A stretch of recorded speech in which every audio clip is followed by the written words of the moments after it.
السلام علیکم ورحمۃ اللہ وبرکاتہ۔ یہ دیکھیے جماعت احمدیہ نے جتنے اب تک تراجم کیے ہیں قرآن کریم کے، یہ ایک تاریخی کارنامہ ہے، اور آج تک کسی بھی اور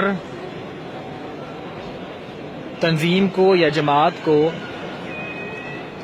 بالکل بھی اللہ تبارک و تعالیٰ نے اس انداز میں اس طرح سے توفیق نہیں دی۔ یہ صرف جماعت احمدیہ کا خاصہ ہے کہ اتنی بڑی تعداد میں، اتنی زبانوں میں ایک تنظیم نے ایک خلیفہ وقت کے تحت اس کی